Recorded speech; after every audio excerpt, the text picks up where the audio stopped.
they didn't belong to any one particular social class or clan or any religious faith. They were people who belonged to different, groups. Anybody could be a Sadhava. Sadhava is the merchant. So anybody who had, the means and ways and the bravery or the strength and the way of taking risks, like anybody who was enterprising could be a Sadhava. So they came from different clans, different social classes, different religious faiths. So there were Jaina Sadhavas, there were Buddhist Sadhavas, there were Hindu Sadhavas. So these mentions are there in ancient Jaina canonical texts, Buddhist canonical texts, and such things all over the Southeast Asian periphery. These Sadhavas were such enterprising people that they just not created wealth for themselves, they also created employment for a multitude of people, and they brought wealth and glories to their homeland. They brought great riches, prosperity, and the name and fame of their homeland grew because of them. And it would not be wrong to say that they were brilliant stevedores of commodities as well as culture in the Indian Ocean realm. So when we talk about stevedoring, we usually think about transferring goods and commodities. But Kalinga Sadhavas, they were not just merchants who took commodities or goods, they also carried culture. And because of the cultural contact with all these people across the Indian Ocean periphery, there was a steady interaction and exchange of culture throughout all these different people. So another significant thing here is it was very holistic, organic, and it had a lasting impact. What I mean by this is they didn't do it forcefully or by conquests or wars or anything. It was a very natural, organic process, and because of which maybe we see so many cultural imprints even today, till today's date. Now, going to the word Sadhava, this word might not be very common to anything outside Odisha, because this is an Odia word, but it's a derivative of a Sanskrit word sadhu. Sadhu's plural, sadhav. So the Sanskrit word sadhu, which means an honest human, its plural in Sanskrit would be sadhava. So sadhava, the Sanskrit form, becomes sadhava in Odia when we, the etymological, the way we pronounce in Odia, it becomes sadhava. It also means the honest businessman or sadhu vyavasai. Now, most of our auspicious things in Odisha usually start with the Mangalastaka, Mangalam Bhagavan Vishnu, Mangalam Madhusudana and all that. In that, there is a line, Madhavo Madhavo Vishnu, Madhavo Madhavo Hari, Smaranti Sadhava Nitya, Sarvakaryeshu Madhava.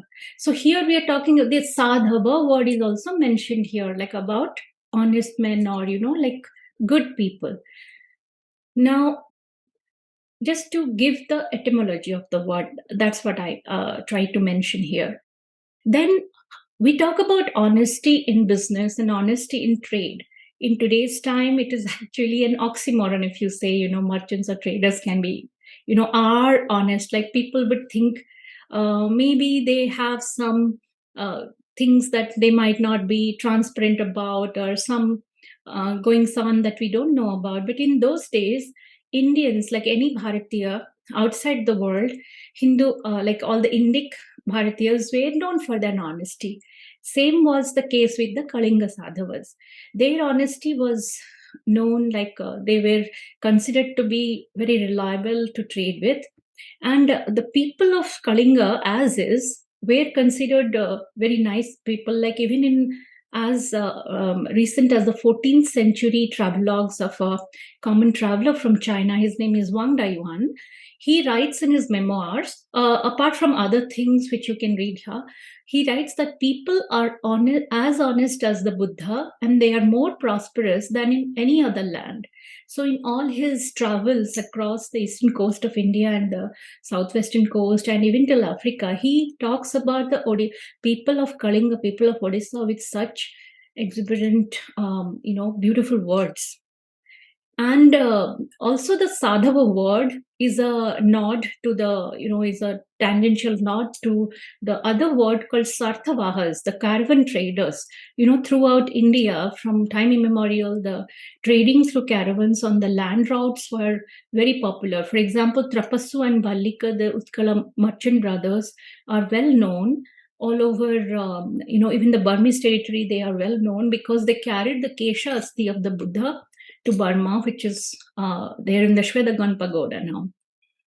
So this is about the word Sadhava, because Sadhava as is a very Indic, is a very local word to Odisha. So if you go outside Odisha, people would think that it would mention them as the traders from Kalinga or the merchants from Kalinga. But only from the Odisha perspective, we talk about Kalinga Sadhava. So if you go and try to find texts from other places, like even overseas texts, you might not find this particular word, but you might find it as merchants from Kaling, Keling, Kling, Kialing, all such things. Now, here this, I would like to speak something about a more common thing, how the water unites and the land divides. This is a very common expression from a lot of parts of Southeast Asia. Now, many of you already must have thought about it, that how coastal societies are more attuned with other coastal societies or littoral societies, as they're called. So that reflects a symbiosis between the land and the sea, these societies. People who are in the coastal region, their main livelihood and main life giving things are from the sea or the ocean. So most of their life revolves around the sea. So they feel more attuned with other people who have such lifestyles. So the expanse of the the bay here or the seas here is not a deterrent for them.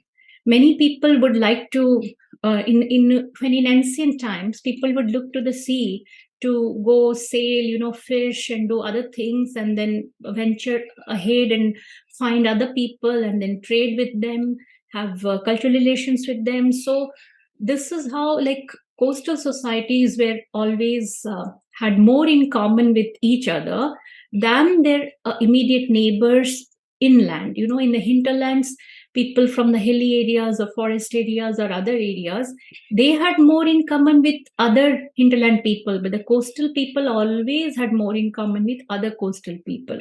So, and it was not just water that linked these distant shores, but seafaring people, including traders and merchants, who went to all these places. Then there were port cities where people congregated, and then trade was done. There were lots of people who came there. So if we think in today's time only we do this, it's not that. Even in the olden times, in ancient times, people used to do that, and each bigger port city would have, like, people from different parts of the region or far off areas come and have their own little offices or godowns or things like that. So it is, in fact, it is believed that there were seafarers even before there were farmers, potters, and other such people. It's just a thought. And the sea has been intertwined with human societies, and the relations is like ancient. If you go away from our Indian shore to the European side or American or African side, also you will see the same story, like ancient Vikings or ancient Phoenicians, ancient Roman or Greek societies. Most of them were like islands which had relations with other island or other land people, right? So similar is the story in our Indian subcontinent area. So ancient texts from different parts, like nearby Burma or Sinhala, Java, all these places, Cambodia, they mention of these ancient seafaring traders and people from Kalinga who came and had settled colonies and had trade with their own people. So I have been talking all this while about Kalinga, the word. And in present day, we don't see a Kalinga in the map of India. So if we think that, is Kalinga just the Odisha that we see now? Is it just an ancient name of this Odisha? it is not actually that. So Kalinga in the ancient times, it's more of a region which extended from like the parts of present day West Bengal to parts of present day Andhra Pradesh. Almost like this entire area was the Kalinga region. Like through the different time periods, through different reigns, different rules, the boundaries might have changed of the political boundaries or the how the people were governed or ruled, that might have changed, but the identity as a region, it stayed for quite a long time as this. So so if you see Kalinga, the whole this part of the coast of Bay of Bengal that we see now, or at it as it was called Kalingotra at one time, or Mahodadhi, this is a large area of India's coastline. So in today's time also, we know this portion as Konkan coast, this is Malabar coast, and this is Coromandel coast, the Tamil Nadu coast. So this coast above the Coromandel is all of Kalinga coast. Now, the coastal people of Kalinga had as we just talked in the previous slide, their life revolved around the sea, around the bay. Most of their livelihood and everything was dependent on the sea. And the people in the hinterland, like Kalinga, was full of dense forests, jungles, and the natural. It is like very rich in natural resources, minerals, forest products, and a lot of wild beasts used to be there. Like the elephants of Kalinga were famous throughout the world. Like as even they were exported to different places via these Kalinga traders, merchants, Kalinga Sadava ships. So this is how the ancient Kalinga used to be. So if we see present day Odisha, it was most of present day Odisha, but also parts of present day Bengal, because Tamralipti, the port of Kalinga, is currently in part West Bengal, but it used to be Kalinga's port, Tamralipti. Similarly, here there are a lot of other ports which used to be there, which is now part of Andhra Pradesh. And recorded mentions of Kalinga are there as far back as 9th century before Common Era, which is, a staggering 2,900 years and counting, like almost 3 millennia, 3,000 years almost. Like that is something to think about. So Kalinga's existence and its important significance has been mentioned not just in our text. Actually, it is not that much in our text, but we find more of the mentions in other people's records. Now let's see how the people we talked about the coastal people, right? So coastal people, and here our focus will be on the coastal people because the Sadhava communities were all settled in these coastal belts. So how did they work around with whatever was given to them? Now, as we all know, India's eastern coast, especially the coast of Kalinga that I showed just now, is very prone to severe weather phenomena like cyclonic weather and cyclones, super cyclones, and many such things, because Indian subcontinent, and that is partly because of the monsoon, which is a very unique phenomenon for the Indian subcontinent, which winds change periodically. Like one time of the year, the winds are blowing northeast, and the other side in the southwest. So this peculiar phenomenon, Indians have known about it, and ancient Bharatiyas have known about it since the Rigvedic times.